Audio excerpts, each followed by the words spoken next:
華生陪你談笑風生。大家好，歡迎大家收聽我哋嘅節目。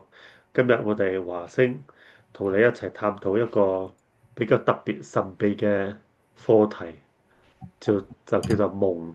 咁每個人幾乎應該每日都有發夢嘅，只不過睇下我哋即係我記唔記得，知唔知道我哋琴晚發咗咩夢？咁我琴晚呢，我而家又諗唔起我琴晚有冇發夢喎，確實又唔知道。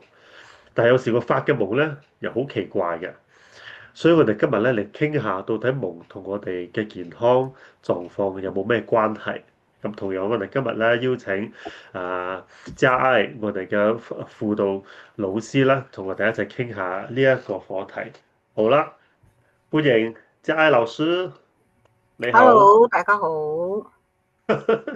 咁咁我哋今日嚟講下，你尋晚發咗咩夢？你記唔記得？家下唔記得咯。夢呢樣嘢咧，你最好就係你醒翻嗰陣，如果你記得嘅話，馬上寫低。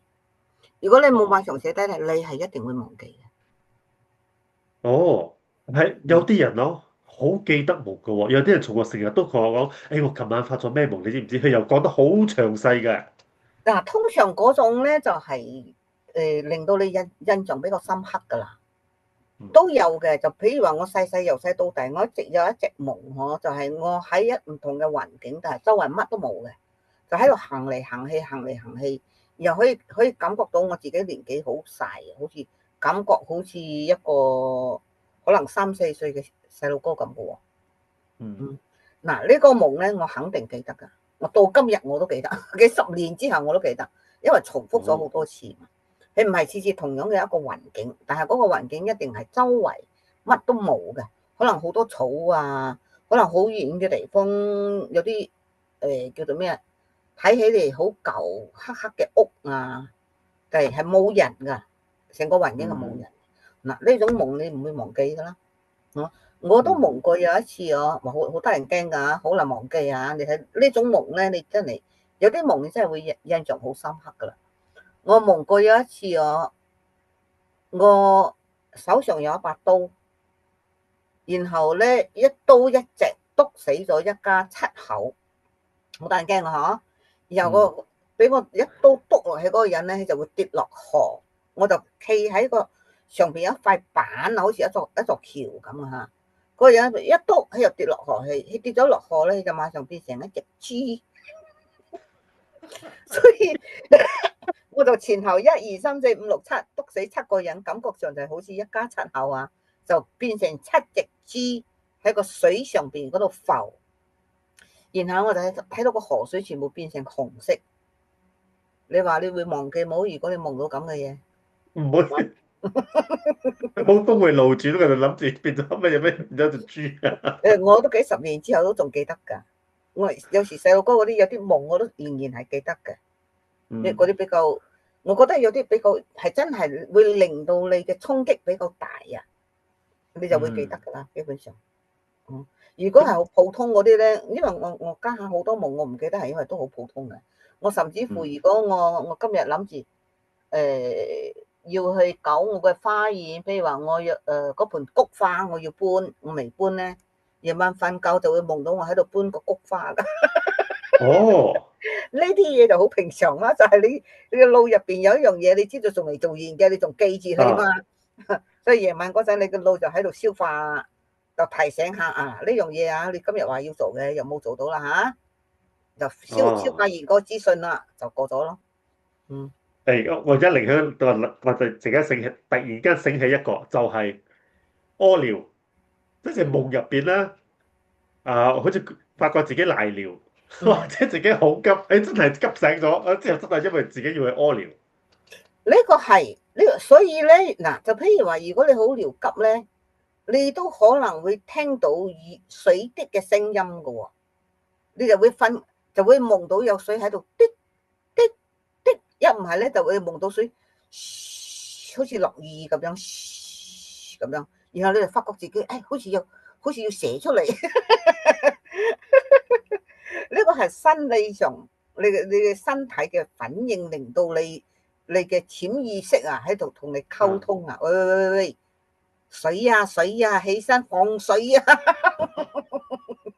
原來係咁。係會嘅。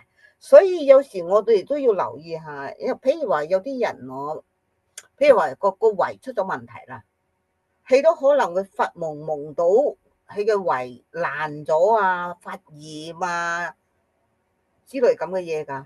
如果有呢一種夢咧，你就要問翻下你自己，應該身體有冇唔妥啊？哦，咁可能真係覺得好似係真係有喎，就去 check 下好啲。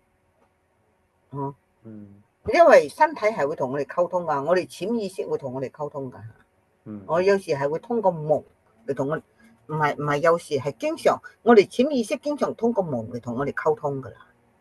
所以夢唔係一種無端端發生嘅嘢嚟嘅，佢係我哋嘅潛意識喺度同我哋繼續溝通。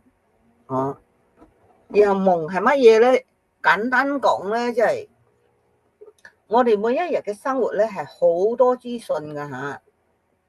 即係你由起身嗰一刻，你諗下，你係開始喺度諗啦。啊，今日要做乜啦？家下要做乜啦？然後又要做乜啦？然後你就開始好多乜乜物、乜乜物、乜乜物一直發生噶嘛。然後你發生乜乜物嗰陣，你可能個過程入邊，你突然間又諗到啲乜嘢，然後又未諗完嗰個資訊，你仲未消化完，你突然間有另外一件事發生，你又打斷咗你頭先諗緊嘅嘢。呢啲未消化完嘅資訊咧，未完成嘅資訊咧，你夜晚瞓覺嗰陣咧，你嘅潛意識就會幫助你叫做咩 process 一下，整理下，執下嘢咁樣，執乾淨啲係執，好似執屋咁樣嚇，就幫你過濾，叫做咩啊？過一下你日頭發生嘅事。然後咧做一個決定，就覺得啊呢個嘢唔重要㗎，呢個嘢可能要提醒一下你㗎咁樣。已經過完所有嗰啲資訊，你覺得唔重要嘅、唔需要保留嘅，就會自動消除㗎啦。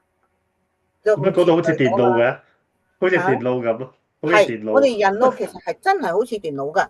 家下佢哋做 AI，其實就係有好多 model 係就根據我哋人腦嗰種方式嚟做㗎嘛。Make sense。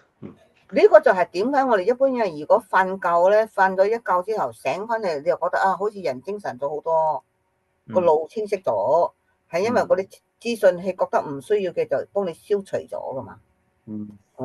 咁你又幫你放一堆嘢喺度咯，即係幫你整理咗、排好咗啊，所以將你嘅思緒再重新整理。哦，原來係咁。你就想像好似電腦一模一樣啦。發生嘅每一件事，你嘅電腦就開咗一個 Word document 咁樣啦。我可能又有個 email，有好多全部開到晒。咁你夜晚瞓覺嗰陣咧，就等於好似有個人對住你嘅電腦話：呢個打開嚟睇下有冇用啊？唔需要 save 㗎啦，就 delete。呢個咧可能要 save 就入寫一個 file name save，就咁樣全部你開緊嗰啲嘢係幫你全部 check 晒，要 delete 嘅 delete，要 close 嘅 close，要 save 嘅 save。然後搞掂晒咯 ，OK， 熄機就咁樣咯。基本上夢就係呢一回事嚟㗎。咁有冇真係所謂嘅日有所思夜有所夢咧？係啊，就同樣我講嘅嗰個理論一模一樣啊嘛。你如果諗緊嗰樣嘢，但係嗰樣嘢咧係你日有所思，即係話嗰樣嘢你心掛住嘛，係咪？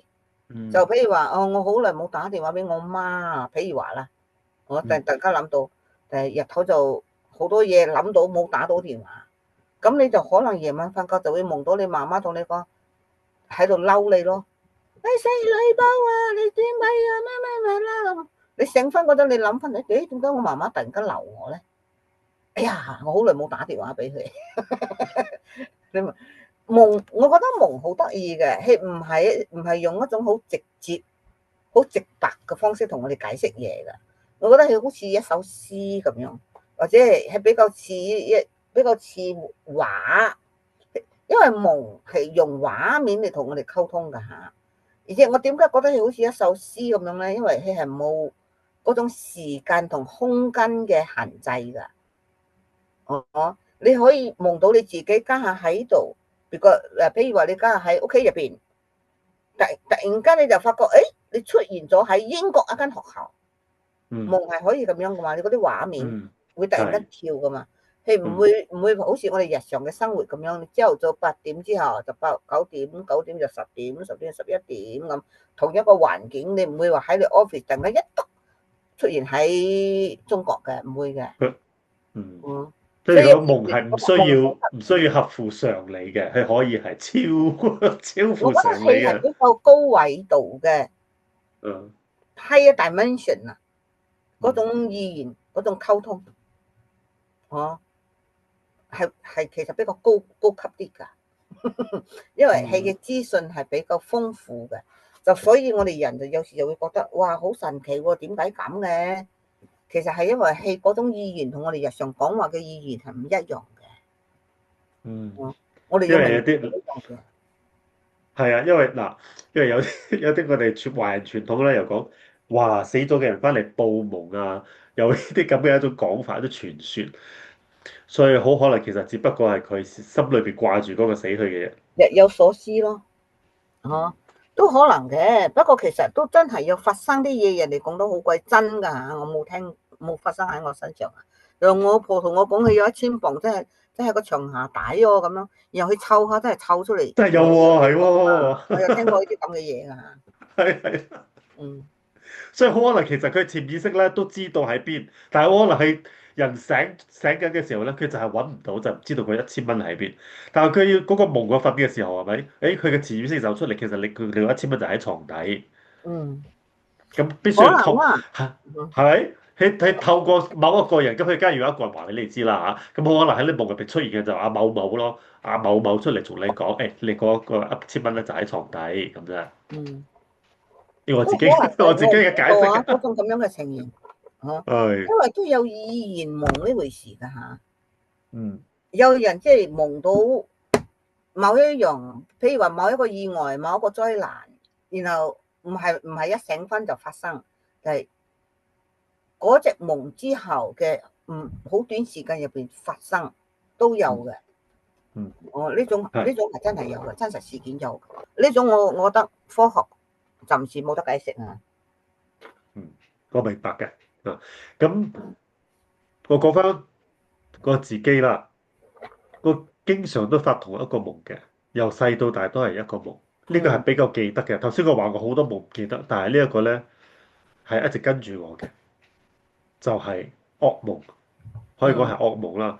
就成日瞓覺之後俾鬼追，或者俾好恐怖嘅嘢追，好可能唔係鬼，就係好可能都唔係鬼，只不過係一種感覺，一直自己不斷咁跑，有生命危險啦，好驚啊，好驚啊！哦，到死角啦，走唔甩啦，呢就醒咗啦，緊張關頭就醒咗啦。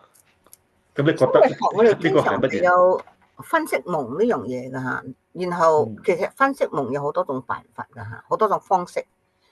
第一個我覺得比較重要嘅咧係你要去留意你喺個夢嗰度嘅感覺係乜嘢，然後你醒翻嗰陣嘅感覺係乜嘢？就譬如話你頭先講嗰隻嚇，你喺個夢入邊嘅感覺係乜嘢？你嘅感受係點嘅？你感受到啲乜嘢？好驚同埋好緊張，就叫做好焦慮咯。係。咁你醒翻嗰陣咧，仲係好焦慮，焦慮啦。好驚俾我，佢就要死啦。如果你要去分析你嘅夢，你可能就要問下我生活入邊係咩嘢令到我咁焦慮啊？係咪？呢個其中一個嚇，即係呢所謂嘅嗰隻鬼一直逼你追你，你要去明白到嗰隻鬼係代表乜嘢？就譬如話，如果你係一段好唔開心嘅關係啦，你女朋友寫文逼你結婚啦，你就其實心入邊就覺得我其實覺得我哋好似唔啱喎，咁你就可能就會俾佢逼到你覺得哎呀死啊點算好啊？如果係咁樣嘅情形嘅話，你夢咗一個咁樣嘅夢，俾一隻鬼逼到你去到個落頭，然後你好緊張，醒翻嗰陣你去諗下係咩嘢令到我咁焦慮嘅咧？因為我女朋友同我逼婚，咁嗰隻鬼就代表你嗰個女朋友咯。原來係女鬼。所以唔係話你夢到鬼就真係有鬼嘅。我覺得呢啲嘢全部係好似一個 symbol， 一個 symbol 點講啊？代表符號，一個代表咁樣噶嘛。佢可以代表好多嘢嘅，佢都可能嗰隻女鬼可能係你嘅老細㗎，或者佢可能係考試啊。譬如話如果你要考試，考試之前夢到咁樣嘅嘢，你醒翻嚟啊，咩嘢令到我覺得咁緊張、咁焦慮嘅咧？唉，後日考試仲未讀書啊，仲未溫書啊，咁嗰隻女鬼可能就係考試咯。啊，哦，係要係咁樣理解嘅。嗯，不過咧，所以解釋夢有好多種方式㗎，有一種我好中意嗰個叫做 Gestalt 叫做幻形治療啊。我最中意呢個嘅方式㗎。點解？我哋聽下。係解夢嘅方式咧，就係個夢，所有你夢到嘅嘢都係你。就譬如話，你夢到你俾隻女鬼逼到你黐病，入邊嗰個你係你，嗰個女鬼都係你，逼到你黐病嘛，個幅病都係又係你。你。所以每一樣嘢、每一個人、每一個物件都係你。由咁樣嘅角度嚟去解釋，呢個就好有趣噶，好得意噶。如果你可以咁樣嚟去分析你嘅夢嘅話啦，我覺得可以好有深度噶。你可能會睇到好多好多嘢噶。如果用呢種方式，所以頭先你又講啦，我無論係噩夢都好，原來噩夢原來都係有一個信息要話俾我知，咁我自己要去了解，個信息係乜嘢？我可能係我自己自身入，好似你講，如果我自己有好多焦慮，或者我自己有好多唔開心嘅嘢，咁其實就嗰個夢就話俾你知啦，你而家就係好唔開心，所以你有咁多咁嘅夢。喺度同你溝通就話，細佬或者阿富星，你知唔知啊？你有冇睇到啊？你好緊要焦慮喎。係。OK，咁好啦，咁多謝今日同即係老師咧，同我哋分享呢個夢。咁希望咧，大家從此以後咧就多啲同自己講嘢，同埋了解自己，仲了解自己嘅身體。所以你嘅身體如果已經超過去可以負荷啦，咁佢就要透過其他方式嚟同你溝通啦，要話俾你知啦。咁其中一個渠道咧，好可能就係透過夢話俾你知，你需要休息啦。你需要好好照顧你自己嘅身體啦，你需要放鬆下啦，或者你係需要睇下有冇人可以幫下你解決令到你好焦慮嘅嗰件事啊。係，OK，好，今日呢個係我哋今日嘅得着啦，多謝晒，下一集再見，拜拜。